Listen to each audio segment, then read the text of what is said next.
Nós vamos conversar hoje com Clóvis Alves de Souza, que é advogado e escritor. Ele tem esses dois livros publicados, Excelências Bandidas, O Império da Corrupção no Brasil, cujo tema é óbvio, e o mais recente do Clóvis é Brasil Despedaçado. Assim como uma fênix, é possível renascer.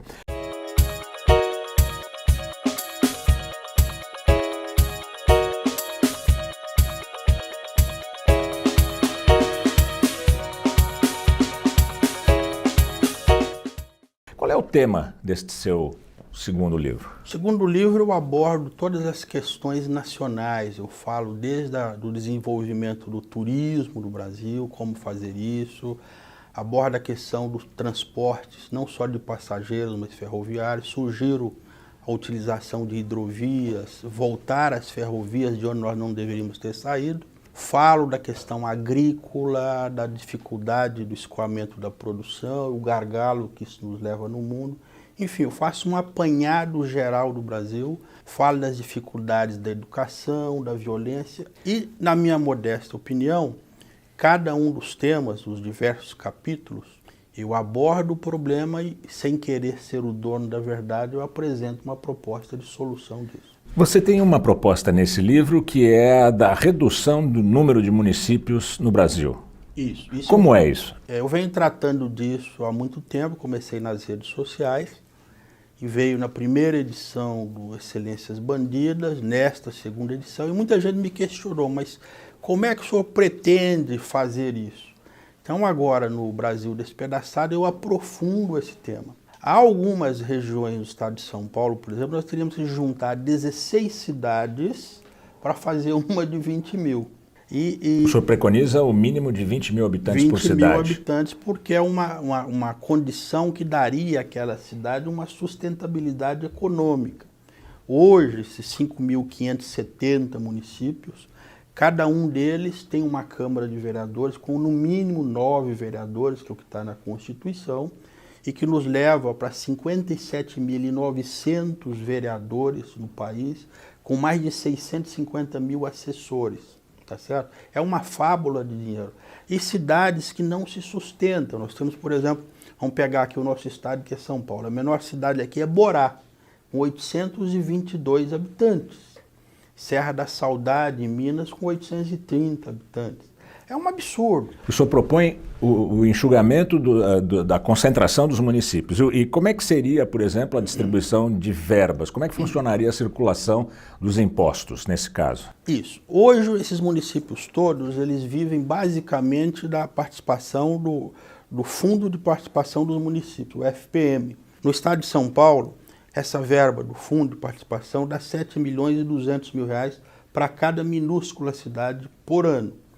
Em algumas regiões tem que agrupar 16, então esse dinheiro viria todo para uma cidade de 20 mil, e junto com isso vem também todos os funcionários, o que provoca, faz com que esse município resultante da fusão fique no mínimo 20 anos sem contratar ninguém. Isso já é um ganho monumental. E você corta, na minha proposta, desses 57 mil vereadores, vamos cortar 37 mil, reduzindo 3.300 cidades. Então são 3.300 prefeituras a menos, mesmo número de câmaras de vereadores a menos, secretários, assessores, é uma fábula de dinheiro. Isso daria uma economia, calculando hoje com a reforma da Previdência, de 8 vezes mais a economia propalada da reforma da Previdência Social. Em salários do funcionalismo? Isso, e outros gastos? E outros gastos. Até mesmo, abordo isso aí também, há um estudo do TCU, Tribunal de Contas da União, que demonstra cabalmente que 57% do dinheiro, 67% do dinheiro enviado para a educação e para a saúde são desviados nessas minúsculas cidades. E uma boa parte não conseguem sequer prestar contas à União. A sua proposta envolve também o número de estados brasileiros? Inicialmente eu estou tratando dos municípios. Por que isso? Essa criação desordenada de municípios ocorreu ao longo do tempo, mas teve uma concentração que foi após a Constituição de 1988. Então, de 1991 a 2000, foram criados novos 1.016 municípios no Brasil. Uma média de 8,6 cidades novas por mês. Não há orçamento no mundo que resiste a isso. Rio Grande do Sul, que hoje está mais que quebrado, Rio Grande do Sul cresceu 120% o número de municípios nesse período. Criação de feudos eleitorais, onde os seus criadores, deputados e senadores, mentiram para a população, dizendo que eles teriam uma vida muito melhor tendo o poder mais próximo. Não, só arrumaram mais contas para pagar. Como é que é recebida essa sua tese da necessidade da redução dos municípios no mundo político?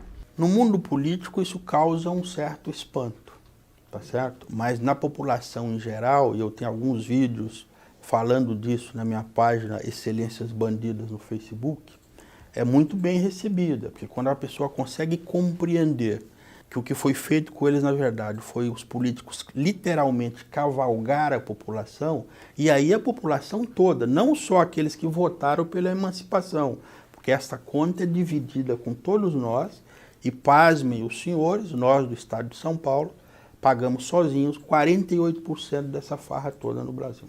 Agora, por que os políticos não recebem bem a sua Não recebem tese? Porque eles criaram, Gaberini, o seguinte, o que eles criaram? Um feudo eleitoral e mais, infelizmente, mais uma porta para desvio de dinheiro público. Lembra que 67% da verba de educação e saúde são desviadas exatamente nesses municípios. Não tem controle. O Tribunal de Contas da União não tem como controlar as verbas públicas para todo este município e os tribunais de contas dos estados muito menos. Tá certo? Não tem estrutura. Vamos pegar São Paulo com 645 municípios. O TCE não tem estrutura para controlar a miúde as contas de todo esse povo.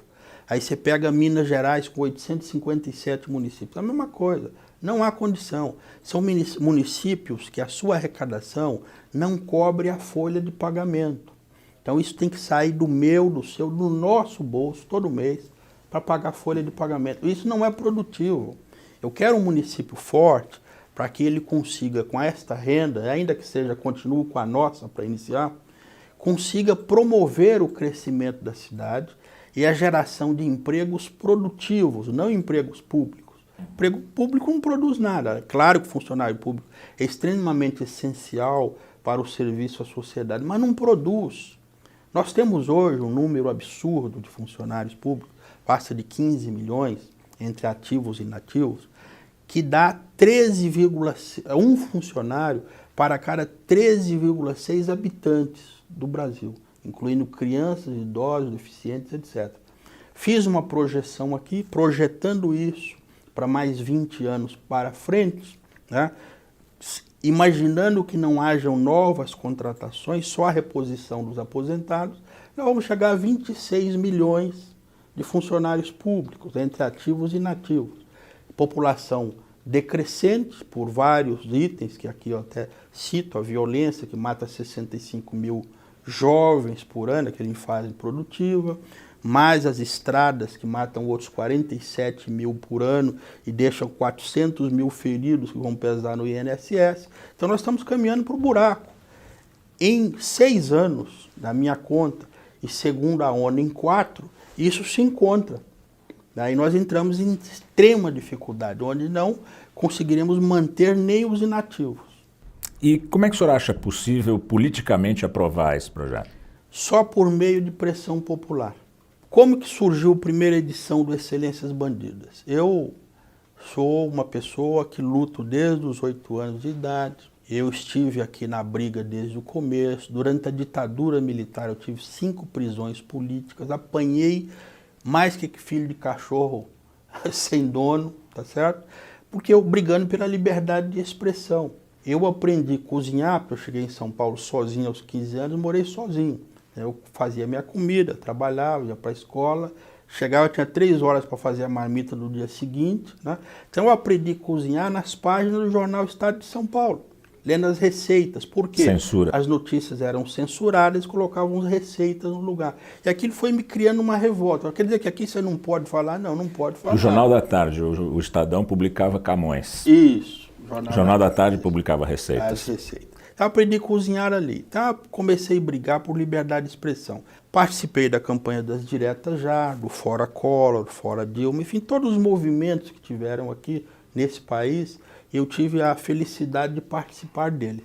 Vendo agora os últimos movimentos do Fora Dilma e indo à Avenida Paulista e em outros pontos de concentrações, eu pude perceber que a população estava na rua, mas sem um norte. E todas as vezes que conseguimos o nosso objetivo aqui, quer nas diretas já, onde estava junto Brizola, Lula, Ulisses Guimarães, Tancredo Neves, Fernando Henrique, Mário Covas, Dante de Oliveira, Valdir Pires, todo mundo. Então estavam todos no mesmo barco e o destino era um só.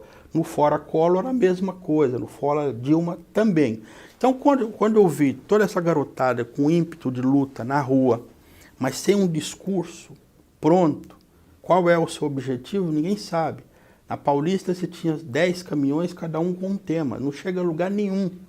Então eu publiquei o Excelências Bandidas, primeira edição, na tentativa de dar um norte a esses movimentos. Aí isso veio crescendo, a vontade veio crescendo, aí veio segunda edição, veio agora o Brasil Despedaçado e virão outros pelo caminho. Tá bem. Eu agradeço muito a sua entrevista, a oportunidade de conversarmos aqui no Foi Planeta imenso Azul. prazer. Muito obrigado. Nós conversamos com Clóvis Alves de Souza, que é advogado e escritor. Clique aqui ou no link que está na descrição do vídeo. É muito fácil você se inscrever. Basta clicar aqui e no sininho para ser avisado de novos vídeos. Curta e compartilhe o Planeta Azul, a sua revista digital independente e polêmica.